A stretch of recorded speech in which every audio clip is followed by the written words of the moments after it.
Alhamdulillah Alhamdulillahilladzi ja'alana min ummati sayyidil mursalin. Asyhadu an la ilaha illallah wahdahu la syarika lah wa asyhadu anna sayyidina Muhammadan abduhu wa rasuluh. Allahumma shalli wa sallim wa barik ala sayyidina Muhammadin wa ala alihi wa ashabihi wa man tabi'ahum bi ihsan ila yaumil din. Rabbi shrah li sadri wa yassir li amri wahlul 'uqdatam min lisani yafqahu qawli.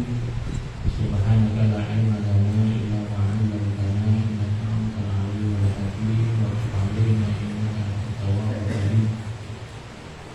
Qala Allah ta'ala fi kitabihi al-'aziz wa ashrafil qawlin a'udzu billahi minasyaitonir rajim. Bismillahirrahmanirrahim.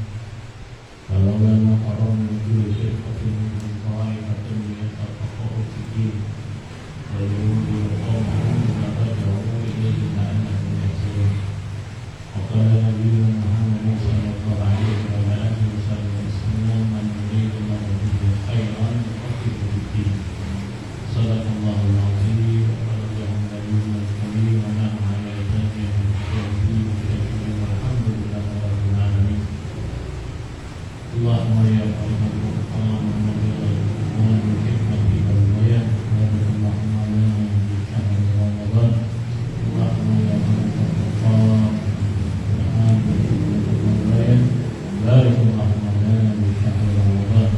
Allahumma ya Rabbal Qur'an wa hikmati wal bayan barik Allahumma lana bi syahri Ramadan. Alhamdulillah wa syukurillah, kita bersyukur kepada Allah Subhanahu wa taala atas segala kenikmatan yang telah Allah berikan kepada kita, dan di antara kenikmatan tersebut adalah kenikmatan sehat wal afiyah yang disertai dengan kenikmatan taufik, yaitu quwwatul amr fi ta'atillah, misalnya seorang hamba di dalam melakukan ketaatan kepada Allah Subhanahu wa taala. Dengan kenikmatan-kenikmatan tersebut, Allah Subhanahu wa taala bisahkan kita, mampukan kita untuk terus belajar, untuk terus berusaha memperdalam, mengetahui lebih banyak lagi tentang ilmu-ilmu agama, tentang ilmu-ilmu yang bisa membuat diri kita dan ibadah kita lebih baik dari sebelum-sebelumnya. Walaupun hal tersebut atau apa yang kita lakukan ini mengangkat kendala, tapi biasanya orang-orang lebih melakukan tawakuman. Jadi kalau bagi kita, insya Allah apa yang ada dari segala wasilah dan perantara, maka insya Allah dalam setiap harinya di bulan Ramadan ini kita tetap berusaha untuk mencari ilmu agama Allah Subhanahu wa taala. Maka dari itu tidak ada lain yang tidak bukan kecuali rasa syukur kita yang setinggi-tingginya atas nikmat Allah Subhanahu wa taala. Mudah-mudahan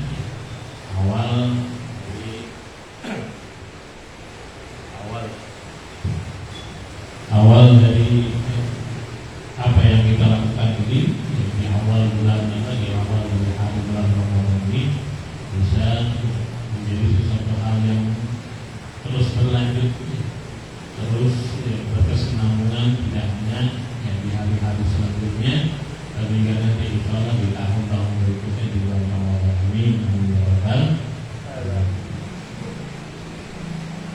Hal yang kita inginkan selain dari apa yang tadi kita bersyukur kepada Allah Subhanahu wa taala, tapi tidak lain yang kita adalah salawat kepada Nabi Muhammad sallallahu alaihi wa alihi wasallam.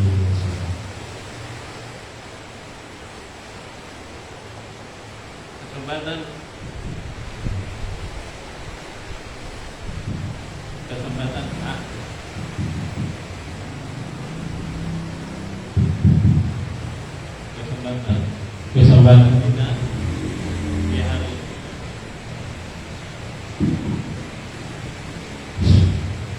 kesempatan kita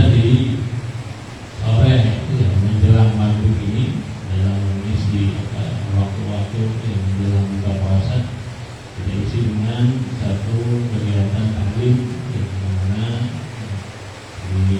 sudah diprakarsai oleh alhamdulillah guru kita Ustaz Amin Allah yang ditulis mudah-mudahan Allah Subhanahu wa taala balas jasanya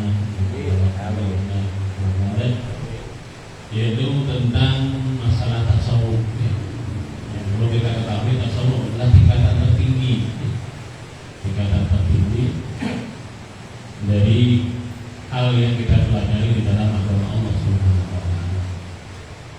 Kalau ada di dalam hukum Islam yang berkaitan dengan hukum Islam itu adalah fikih, yang berkaitan dengan hukum taharah, hukum mandi, hukum salat, hukum syaratnya dan lain sebagainya. Maka di atas dari fikih ada lagi namanya usul fikih. Usul dasar fikih, tapi artinya fikih yang tadi tentang permasalahan hukum itu ada yang berkaitan atau berkenaan dengan suatu hukum yang tidak ketemu hukumnya apa, ya? Yang tidak ketemu hukumnya apa, entah itu karena suatu hal yang baru atau tidak pernah ada di zaman Nabi Muhammad SAW, maka itu tetap dibahas. Maka dasar dari pengambilan hukum di dalam Ahlus Sunnah wal Jamaah itu ada 4. Selain Al-Quran, hadis Nabi Muhammad SAW, itu ada qiyas, ya. Serta yang terakhir ada ijma' ulama. Qiyas dan ijma' ulama ini berkaitan dengan hal-hal yang tidak ada di dalam yang pernah terjadi, ya, di zaman Rasulullah SAW. Misalnya operasi plastik, ya, di Al-Quran atau hadis ada tentang operasi plastik, ya. Tapi kemudian bicara tentang fikih, lalu bicara tentang masalah usul fikihnya, maka nanti ketemu bahwasanya operasi plastik tersebut adalah sesuatu hal yang merubah dari awalnya atau dari asalnya, yang kemudian dia dirubah dengan sedemikian rupa pada akhirnya kemudian ketemu hukumnya berubah dari asalnya itu apa. Dan begitu sebenarnya fikih, usul fikih. Nah, di atasnya adalah tasawuf. Tasawuf ini kata lainnya adalah adab, kata kerang. Kenapa lebih tinggi tasawuf dibanding fikih? Karena kalau fikih itu membahas masalah hukum. Ketika kemudian hukum itu terpenuhi, enak nggak enak dipandang orang, atau bisa nggak bisa diterima orang-orang, itu nggak jadi soal. Kayak misalnya, kita syarat kalau misalnya lagi sholat itu menutup aurat. Kalau laki-laki menutup aurat adalah di auratnya laki-laki adalah besar dengan pakai kain satu. Ya, ini punya warna jamin baru mungkin. Pakai satu. Di dalamnya tidak pakai apa-apa. Ya, kita mau sholat, raweh. Kira-kira di sini. Padahal dalam kita terpenuhi sudah, karena apa? Sudah memenuhi hukum. Itu hukum apa? Hukum melakukan satu laut, yang menutup aurat. Tapi dalam tasawuf nggak kayak begitu. Tasawuf itu menjaga adab sedemikian tingginya dalam menjaga hingga pada akhirnya, ya, mereka orang-orang yang mendalam atau mendalami tasawuf itu, mereka berusaha untuk meninggalkan sebagian yang halal karena apa? Takut. Ya. Kalau kemudian melakukan hal tersebut, ya, itu bisa jatuh kepada subhat. Tahu subhat? Subhat itu belum tentu halalnya, belum tentu haramnya, itu subhat. Contoh misalnya, ya, makan boleh enggak? Boleh. Boleh aja. Jangan makan juga nggak apa-apa. Karena kan puasa nggak makan ya. Memang haram kan ada. Itu malah ibadah. Nah kalau misalnya makannya lama 5 piring kira-kira boleh apa enggak? Boleh. Boleh aja. Dagingnya itu sendiri, nasi sendiri, lauk sendiri. Tapi kalau dalam tasawuf nggak bisa kayak begitu. Walaupun itu punya ente sendiri, nasinya, lauknya atau piringnya semua segala macam ente makan 5 piring, bukan berarti kemudian dalam tasawuf boleh. Karena apa? Bagi tasawuf, dalam tasawuf ada itu adalah bagaimana kemudian kebutuhan manusia mencukupi itu saja. Tapi kalau dalam fikih ya boleh aja, kan punya sendiri tadi. Iya. Tapi dalam tasawuf kita boleh karena apa? Karena kalau misalnya orang banyak makan, orang kalau banyak makan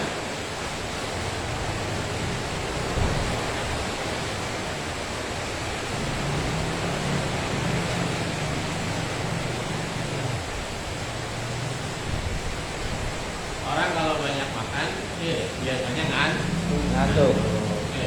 Kalau ngantuk biasanya jadi sering tidur. Maka kalau misalnya orang banyak makan, maka kegiatan dia yang biasa dia lakukan tidak akan ada hubungannya dengan ibadah. Nggak ada hubungannya dengan ibadah, nggak ada. Gak bakalan ada hubungannya dengan ibadah. Mau zikiran nggak mungkin zikiran, kenapa? Ngantuk. Salat malam nggak mungkin salat malam, karena apa? Ngantuk, gara-gara makan banyak. Nah inilah tasawuf, menjaga sedemikian rupa hingga pada akhirnya kemudian apa yang dia lakukan itu menjadi lebih tinggi dari orang-orang yang hanya mengamalkan fikih saja. Tapi ingat ya, tasawuf itu juga harus disadari dengan fikih. Ini nggak bisa terlepas hanya tasawuf saja, ini nggak belajar fikih nggak bisa. Harus ada fikih juga, ada tasawuf. Nanti kalau tasawuf pengen jaga adab tapi nggak tahu hukumnya kan salah sendiri ya. Ya kayak misalnya orang pengen dia menyendiri gunung banyaknya, orang menyendiri di atas gunung. Istilahnya apa namanya? Istilahnya? Menyendiri apa namanya? Betapa lah dan lain sebagainya. Jadi ibadah makan apa yang ada. Daun-daun minum air sungai dan sebagainya.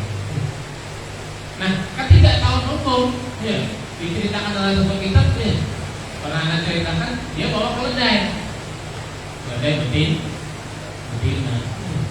Yang pada akhirnya kemudian temannya mengunjungi dia di atas itu setelah beberapa bulan.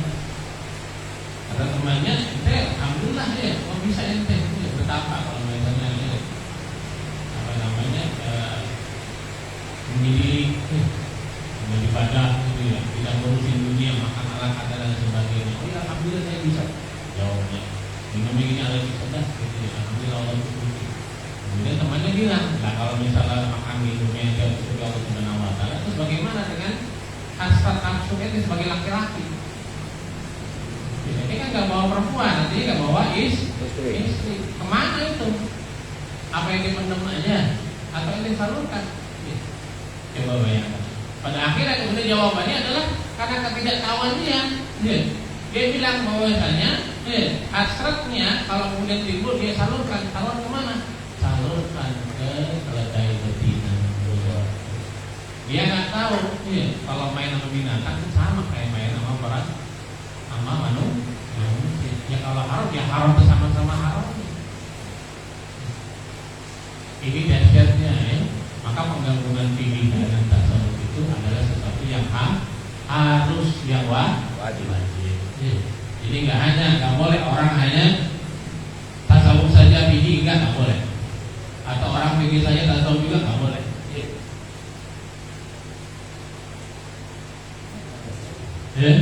Sebab kalau misalnya hal yang begitu saja, maka seperti apa yang dikatakan oleh Imam Nawawi, Imam Syafi'i dalam syairnya, yang dikatakan oleh Imam Syafi'i dalam syairnya, Faqihan wa Sufyan fakul laisa wahidan wa inni wa iyyaka wallahi aqsahu.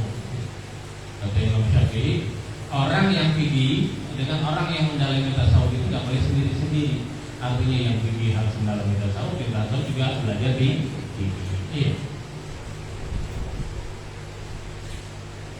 Kata Imam Syafi'i, wa zalika qasil lam yazul qalbuhu tuqa.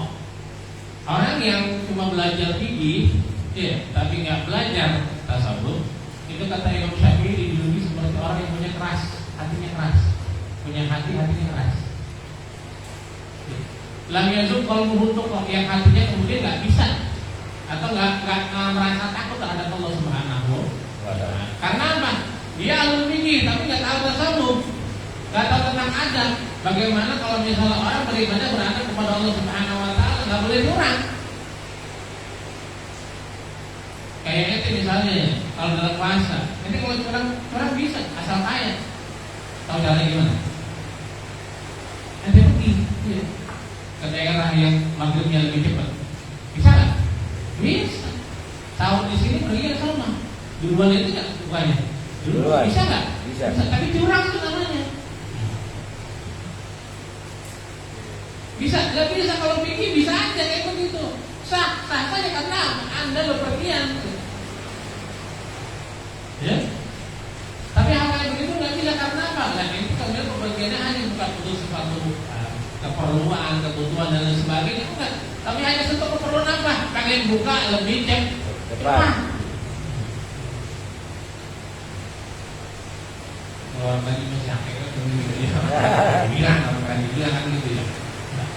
Itu boleh kan bisa sama kaya gitu. Nah, orang yang hanya pikir saja pada akhirnya kemudian akan memberikan fatwa atau hukum sesuatu hal yang berdasarkan hawa nafsunya saja. Karena apa? Karena hatinya tidak mendalami tasawuf, tidak mendalami atau tidak terisi dengan rasa takutnya dia kepada Allah Subhanahu wa taala. Makanya dia bilang dalam dia qalbuhu tuqa. Hatinya tidak merasakan rasa takut kepada Allah Subhanahu wa taala. Puasa nih, puasa. Nanti punya bini kan nih. Bagaimana kalau misalnya hasrat ente sebagai laki-laki kepengen sedangkan waktu masih siang? Dalam fikih ada caranya dan dibolehkan bisa, ente asal tahu caranya. Tapi dalam masalah tasawuf nggak bisa kayak begitu karena apa? Walaupun dalam fikih boleh, tapi dalam tasawuf nggak bisa karena apa? Nah ini namanya itu ngambil tadi, kurang. Ente minum dah batal nggak batalnya? Batal. Nah, bini yang disuruh minum batal nggak batal? Batal. Itu main sama bini ente dapat hukuman nggak? Enggak karena apa? Nggak lagi puas. Makanya heran kalau bir bisa halal ya. Karena apa? Dasar apa? Dasar apa? Kearifan lokal itu hukumnya dicari-cari aja kan kita tahu gigi gitu. Iya, tapi nggak ada rasa takutnya kepada Allah. Bibirnya dihalalkan karena apa? Ini kalau udah begini udah. Ya. Ini nggak cuma selembar 2 lembar. Bertumpuk. Koper 2 koper kan banyak gitu. Kalau bertumpuk kan. Ya. Nah itu ya. Maka itulah. Dan kitab yang kita pelajari sekarang ini adalah kitab yang dikarang oleh Imam Hujjatul Islam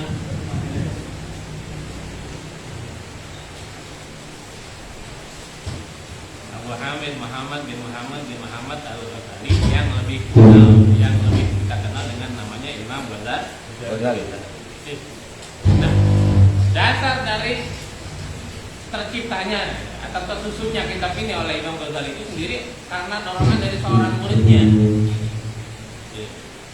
Dari seorang muridnya, yang muridnya tersebut kalau bahasa kita galau gitu ya. Galau kenapa? Apa kalau misalnya bahasanya dia udah belajar lama dengan Imam Ghazali. Belajar lama ya. Dapat ikut umur-umur sama semua ya, banyak dah kalau bahasa orang lama. Udah hampir semuanya ilmu dari Imam Ghazali dia serap gitu ya. Tapi masih merasa orang yang seperti itu masih merasa bahwasanya ada yang kurang. Ada yang kurang. Ada yang kurang, apa yang ada kurang? Dia berpikir, terbesit di dalam hatinya, bahwasanya aku ini membaca untuk berbagai macam ilmu di hadapan Imam Ghazali. Dia habiskan seluruh umurnya untuk belajar dan mengumpulkan ilmu tersebut. Sekarang, kata dia, aku ingin mengetahui sesuatu dari ilmu-ilmu tersebut yang bermanfaat bagiku nanti, dan bisa menyelamatkan aku nanti di kuburanku sendiri. Ya kan? Di ilmunya banyak, tapi dia nggak tahu ilmu mana yang nanti bakal menyelamatkan dia dari siksa kubur. Ilmu mana dari ilmu-ilmu yang dia miliki yang akan bisa menyelamatkan dia ketika nanti dia lagi sekarat. Atas dasar itu kemudian Dia mengirim surat kepada Imam Ghazali bertanya tentang hal tersebut. Walaupun ya di dalam isi surat tersebut dia menyatakan bahwasanya dari kitab-kitab Imam Ghazali sebenarnya sudah cukup bagi dia. Tapi, nah ini dia. Sebagai murid dia merasa bahwasanya dia harus ada sesuatu hal dari gurunya yang memang khusus untuk dirinya. Ya, untuk dirinya. Ya. Akhirnya dirinya untuk apa? Hal yang bahasanya untuk andalan dirinya sendiri, gitu ya. Ya. Ayat tu basyah hajati di waraqatin takunu ma'i muddata hayati. Ya. Hendaklah guru itu nulis sesuatu sesuai dengan apa yang aku minta di beberapa lembar, ya, yang nanti beberapa lembar tersebut itu aku jadi peganganku selama hidupku, ya, dan aku amalkan, ya, hingga akhir hayatku insya Allah. Maka Imam Ghazali kemudian menulislah, ya, risalah ini namanya Ayyuhal Walad, ya, yang panjangan yang biasa di kitab namanya Ayyuhal Walad, tapi ada panjangan lagi. Apa itu panjangannya? Kepanjangan dari namanya fi nasihatil muta'allimin wa mau'izatihim liya'lamu wa yumayyizu ilman nafi'an bil ghairi. Tadi di dalam menasihati orang-orang yang belajar, ya, dan menggerakkan hati mereka, agar apa? Agar mereka menyadari dan bisa membedakan antara ilmu yang nafi' yang bermanfaat bagi dirinya, ya, dengan ilmu yang tidak bermanfaat bagi diri.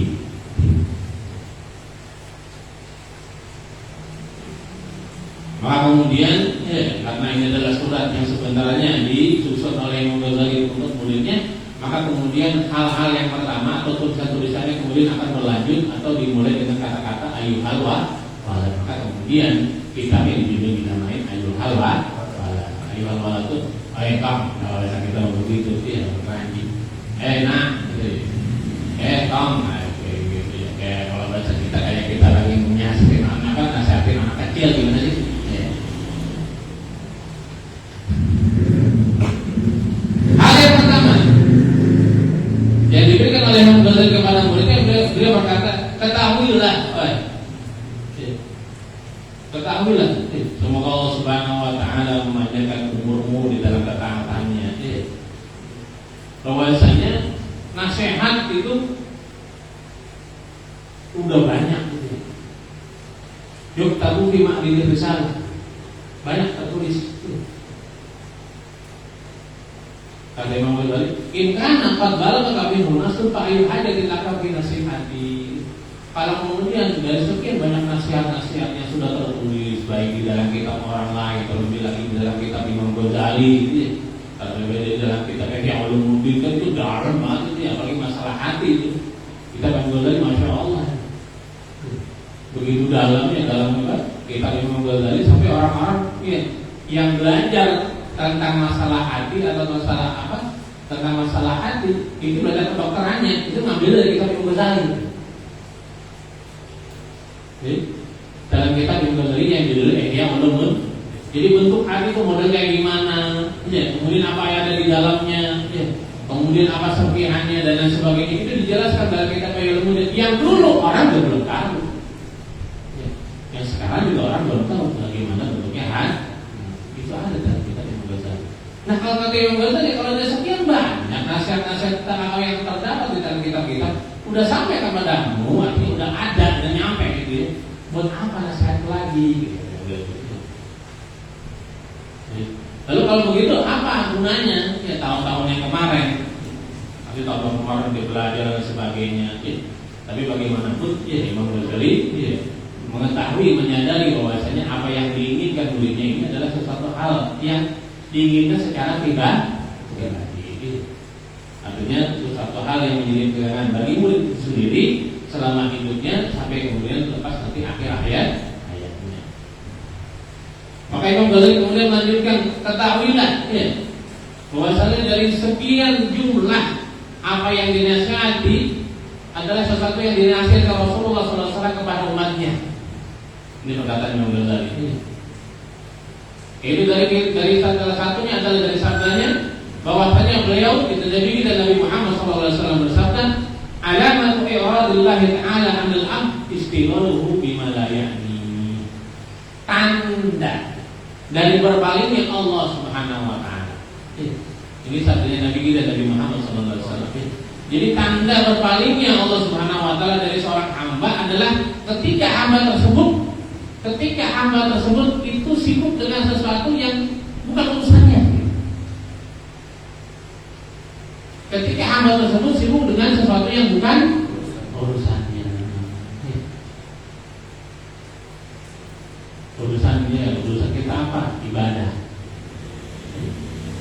Karena terus terang itu udah paham dan mengetahui dari sekian banyak guru-guru kita bahwasanya manusia memang diciptakan oleh Allah Subhanahu wa taala khusus hanya untuk ibadah. Berarti tugas kita apa? Beribadah dengan baik dan benar. Baik dan benar. Tentu belum belajar.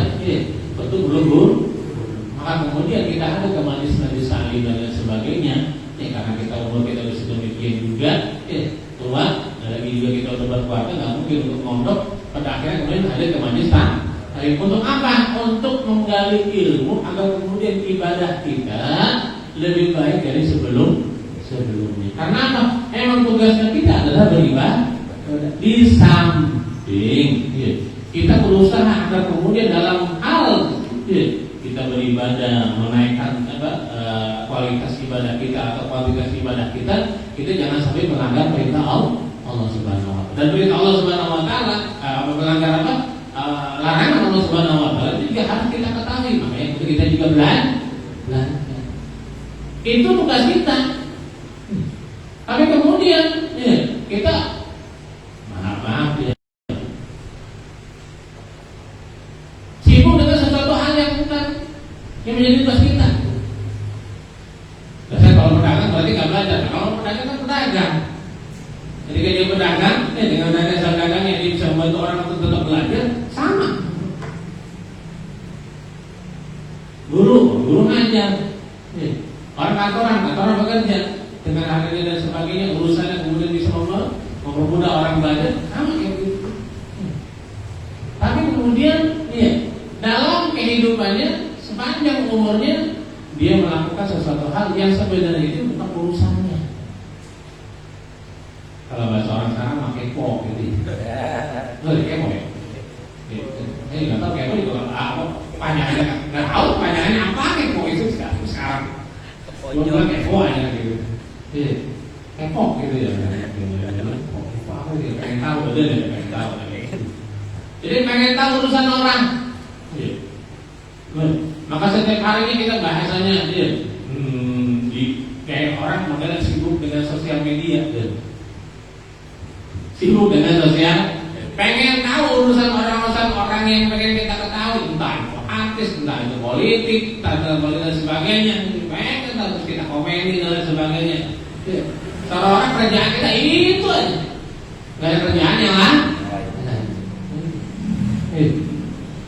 Sebenarnya kata Nabi Muhammad SAW, sesuatu yang dia lakukan tersebut itu adalah tanda dari berpalingnya Allah Subhanahu wa taala dari hamba tersebut.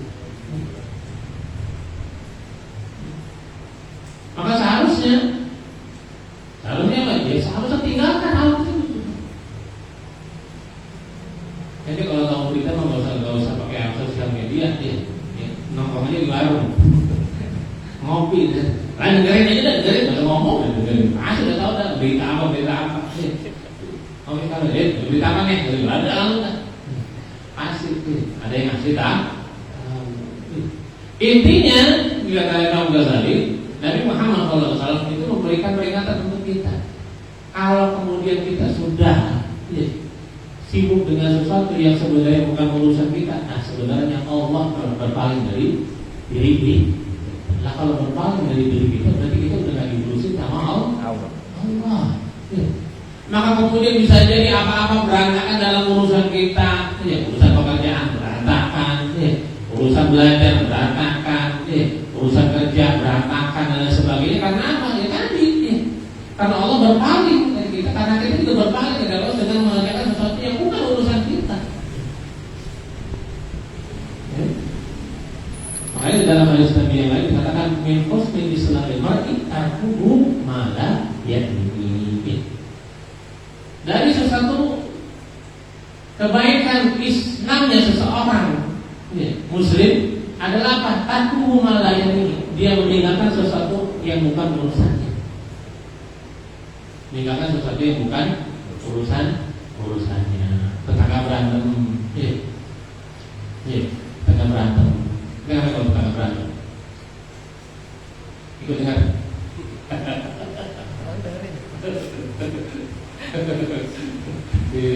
Ikut dengar ya, kepo.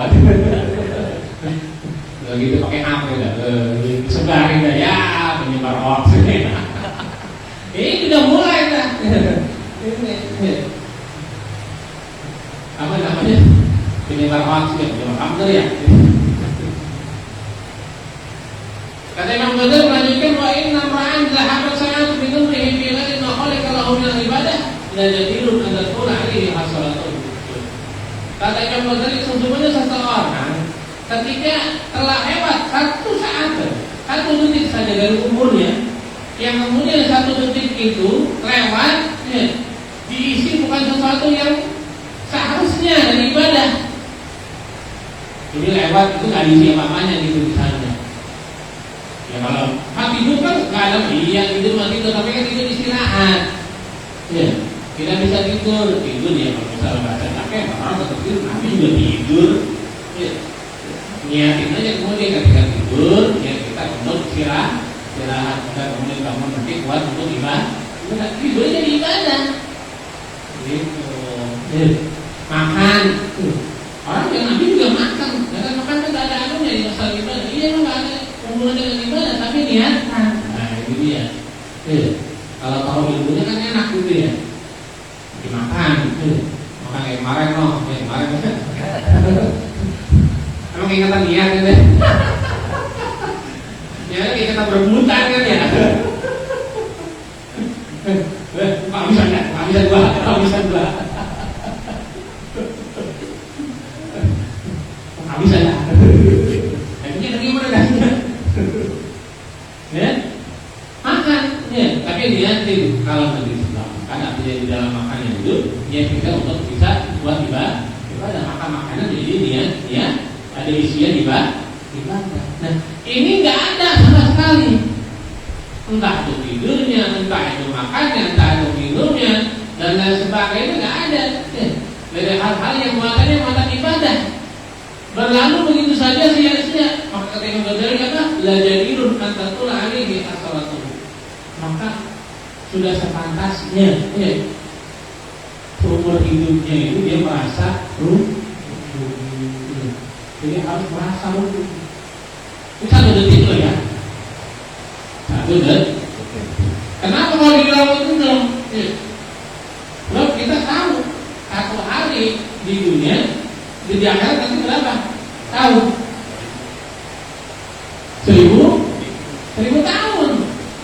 Satu hari di dunia 1000 tahun. Berarti kalau satu detiknya berapa? Itu 100 hari. Artinya sedetik itu kemudian beberapa hari ya lewat begitu saja di dalam hidup kita, dia beberapa hari lewat begitu saja tanpa ada nilai ibadah. Tidak ada catatan amal kita yang ditulis oleh Rakib, Rakib Atid, tidak ada. Dia mengandung pahala. Sebab apa? Nanti di akhirat Allah sedetik saja dari amal kita diterima oleh Allah Subhanahu Wa Taala itu sudah cukup. Kalau bisa begitu, iya. Imam Junaidi, Al-Baghdadi, Imam Junaidi Al-Baghdadi, Al-Baghdadi ini bukan, Al-Baghdadi beneran. Imam Junaidi Al-Baghdadi itu udah tingkatannya wali umum, rajanya wali. Ketika dia belajar atau dia ngajar, ketika dia ngajar itu ngajar omongannya, maka tidak ada dalam kitab baik yang kitab ada di barat atau timur, nggak ada. Bayangin. Apa yang diomongkan di dalam mengajarnya beliau untuk beda di Al-Baghdadi itu nggak ada di dalam kitab baik yang ada di kitab di barat, bagian barat atau bagian timur, nggak ada. Karena apa yang diomongkan langsung dari Allah Subhanahu ilham ya. Tapi kemudian ketika beliau meninggal, maka dimimpikan oleh seseorang imam, ya. Maka kembali Abul Qasim. Ada panggilannya Abul Qasim. Bagaimana keadaan wahai Abul Qasim? Ya. Maka kata Imam Junaid al-Baghdadi, "Tahatil kal ibarah wa fanatil kal isyarah." Enggak ada. Enggak ada gunanya.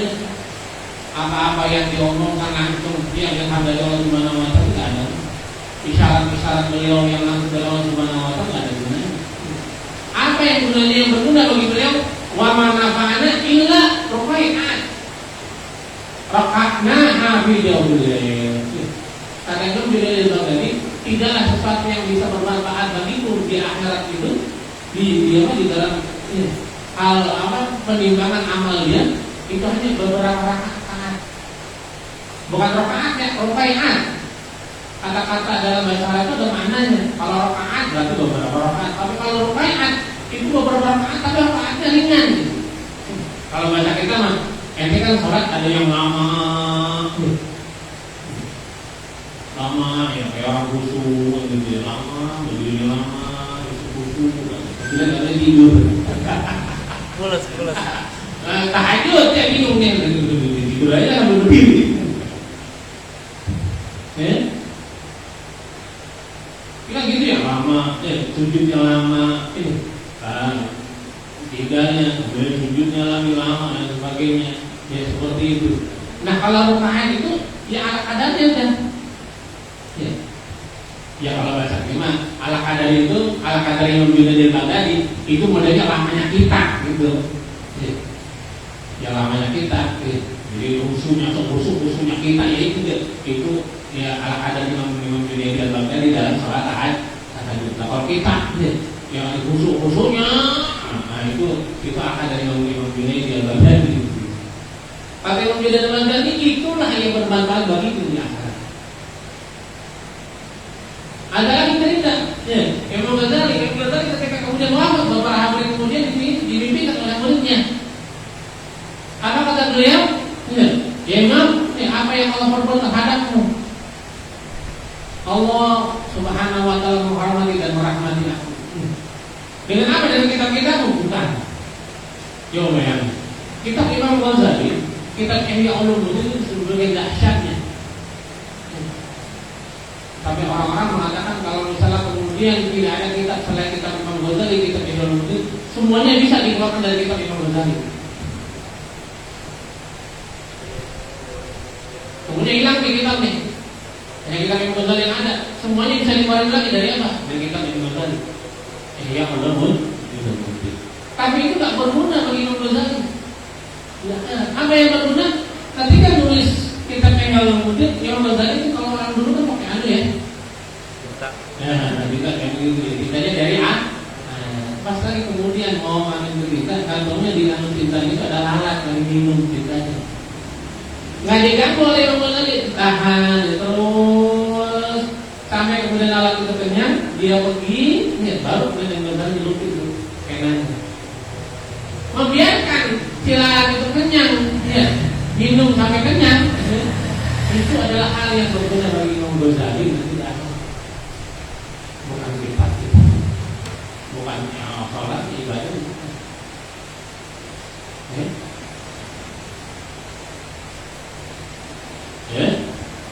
Makanya kata di sini kata Imam Ghazali tadi disebutkan, udah orang kayak begitu, yang kemudian dalam sedetik saja lewat tanpa ada sesuatu hal yang nilai ibadah dari umurnya, maka hendaklah dia menyesal seumur hidup. Maka ditambahkan oleh Imam Ghazali, wa man jawazal arba'ina wa lam yaqlib khairuhu 'ala syarri falyatajahaz ila nar. Maka barang siapa orang dia umurnya udah lewat 40. Ya 40 nih. Siapa lewat 40? Ngaku aja Pak. Ngaku ngomong. Udah lewat. Walam yaqlib khairuhu 'ala syarri, tapi kelakuannya tetap aja. Masih banyak dosanya dibanding kebaikannya, atau kebaikannya nggak lebih banyak dibanding kejahatannya, sama itu kejahatannya dengan kebaikannya. Kalau ada jahat sih kata yang gue tadi siap-siap ada neraka.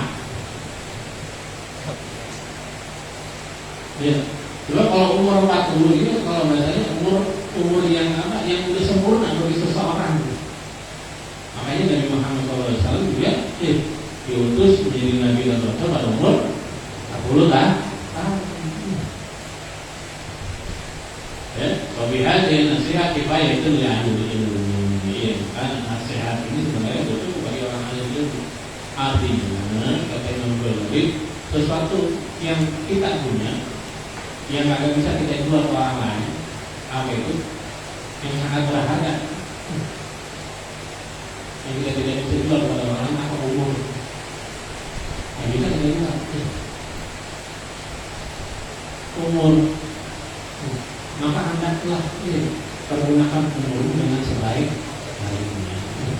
Jangan sampai umur tersebut terlewat begitu saja tanpa ada dari yang terlewat tersebut sesuatu hal yang diterapkan yang punya nilai juga. Dasar anak-anak mau ibadah mau sholat mudah, ya puasa sekarang puasa, ya. Baca Quran mudah dan sebagainya. Nyambung apa? Nggak bisa, ya kita zikiran. Makanya kalau biasanya para ulama, ya ini tasbihnya nggak pernah amal lepas. Ya. Kalau biasa orang sekarang kan kayak ambil ya, kayak yang biasa ambil. Nah, yang ada yang yang dijual kali ya. Tek. Doang kan dulu. Ini agak. Jadi soal lagi militan itu banyak 4.000, ada kok begini semua. Parah banget manusia. Ya. Isi dengan hal tersebut, jangan sampai kemudian terlewat tanpa ada sesuatu dalam nilai ibadah. Ya. Apalagi sekarang di bulan Ramadan. Di bulan Ramadan yang semuanya ini nilainya dilipat gandakan. Orang tidur aja nilainya ibadah. Nomor suami ibadah. Tidurnya orang yang berpuasa itu ibadah. Apalagi kemudian baca Quran. Apalagi kemudian sholat tahajud. Apalagi kemudian qabliyah ba'diyahnya. Apalagi kemudian sholat wajibnya yang dilakukan secara berjamaah. Wah, lebih lagi dilipat gandakan kepada Allah Subhanahu wa Ta'ala. Makanya kalau dalam hal puasa itu kaitannya masih dengan iman, tidak ada yang lain. Puasa aja Allah manggil apa ya? Ayyuhalladzina amanu. Wahai orang-orang yang beriman. Coba kalau misalnya nggak ada berarti yang iman itu tidak bakal bisa orang mengisi Ramadan dengan hal-hal yang berguna bagi dirinya kan? Kita lihat ya di musola di masjidnya. Kenapa kalau yang depan-depan isinya aki-aki semuanya juga? Padahal kalau bahasanya aki-aki itu kalau misalnya lagi biasa itu jalan masih boyongan itu ya. Senggol dikit gak usah pakai senggol ya. Kan angin itu kayak sekarang aja kan masih jatuh. Tapi kenapa kalau bisa gitu ya? Datang-datang duluan gitu kalau bisa bareng gitu. Sholat tarawih duduk dingin sampai akhir sampai selesai gitu. Yang belakangan gua dia. Karena apa? Pemberatnya iman. Makanya Allah Subhanahu wa Ta'ala manggil untuk orang-orang berpuasa adalah orang-orang yang beriman, bukan orang yang biasa. Dalam hadis Nabi ada kaitannya dengan iman. Man shoma Ramadana imanan wa ihsanan. Dalam hadis lain man qama Ramadana imanan wa ihsanan. Jadi kalau kemudian kita lihat ada orang muda, anak melihat sendiri ini baru maghrib pertama, baru mau pertama orang terawih. Orang-orang terawih yang tua-tua di depan, dia wudhu dan sebagainya. Dia masih di tengah, kita yang sampai.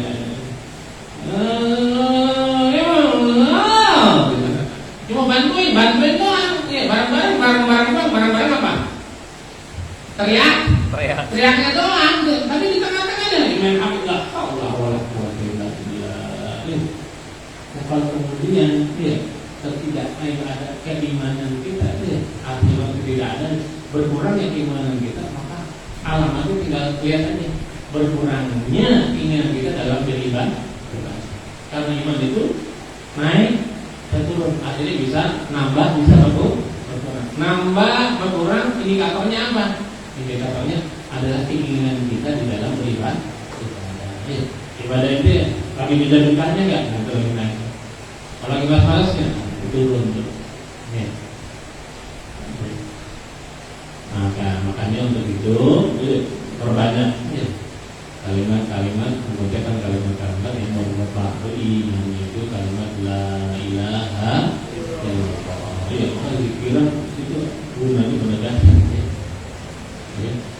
Nah, mudah-mudahan ya sedikit ya dari apa yang kita pelajari ya, di hari ini ya, yang intinya adalah Imam Ghazali memberikan nasihat untuk muridnya yang meminta dia untuk memberikan nasihat secara pribadi ya, khusus untuk dirinya si murid itu sendiri yang kemudian beliau tulis ya, kemudian beliau susun dalam bentuk kitab yang namanya kitab Al-Halwa.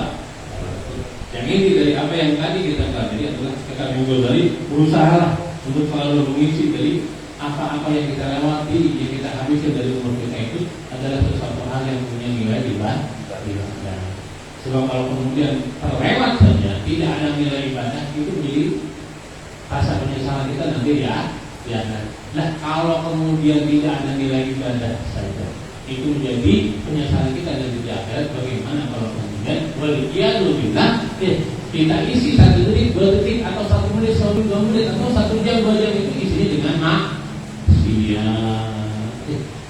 Waliyadzubillah. Maka akan menjadi penyesalan, double penyesalan kita nanti ya.